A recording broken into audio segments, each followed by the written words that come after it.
அனைவருக்கும் கோபிநாத்தின் அன்பு வணக்கங்கள் நண்பர்களே. நாளைய தினம் அற்புதமான சனி பிரதோஷம், மார்கழி மாதத்திலே வருகின்ற சனி பிரதோஷம். தவற விடாதீங்க. சிவபெருமானுக்கு தும்பை பூவால் மாலை செய்து அணிவிக்க முடிந்தால் அணிவியுங்கள். ரொம்ப அற்புதமான பலன்களை நம்மால் பெற முடியும். இன்றைய தினத்திலே சோமசூக்த பிரதட்சணம் என்ற முறையிலே ஆலயத்தில், அதிலும் குறிப்பாக கருவறை நாம் சுற்றி வருகின்றோம். அப்படிங்கும் போது உள்ளபடியே சிறப்பான பலன்களை நம்மால் பெற முடியும்.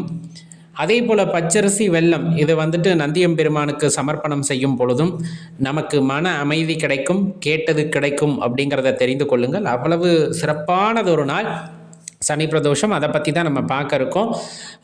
பிரதோஷங்களில் மிக சிறப்பானதாக கருதப்படுறது இந்த சனிக்கிழமை வரக்கூடிய பிரதோஷம் அப்படிங்கிறது.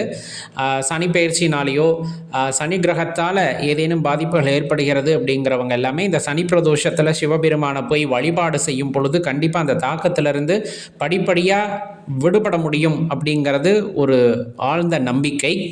அதன்படியே நம்ம சிவபெருமானுக்கு விளக்கு ஏற்றி தீபம் ஏற்றி மனதார வழிபட்டு கொள்ள வேண்டும். இன்றைய நாளிலே காலையில் எழுந்து இன்ற ஒரு நாள் உபவாசமாக இருத்தல் அப்படிங்கிறது ரொம்ப சிறப்பு. சனிக்கிழமையில் இந்த திரியோதசி திதியில் மாலை 4 to 6 அப்படிங்கிற அந்த நேரங்களில் பார்த்திங்க அப்படின்னா சிறப்பு அபிஷேகம் எல்லாம் சிவாலயங்களிலே நடக்கும். அந்த அபிஷேகங்களிலே கலந்து கொள்வதும் நம்மால் என்ற அபிஷேக பொருட்களை அங்கு கொடுத்து உதவுவதும் சிறப்பானதொரு பலன்களை உங்களுக்கு ஏற்படுத்தும் அப்படின்னா மாற்றுக்கருத்து இல்லை.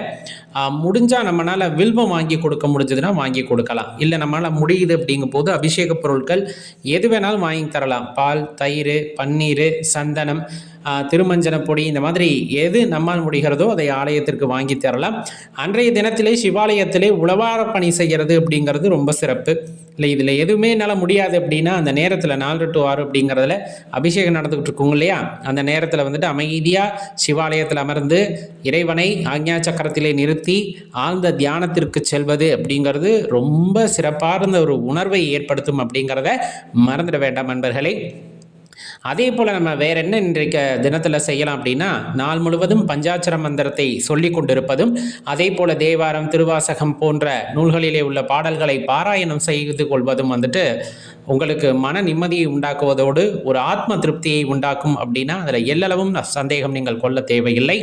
அவ்வளவு சிறப்பானதொரு நாள் இந்த சனி பிரதோஷம் அப்படிங்கிறது. நாளை மறக்காமல் சிவாலயங்களுக்கு செல்லுங்க, உங்கள் நண்பர்களுக்கும் தெரியப்படுத்துங்க, அவர்களும் செல்லட்டும்.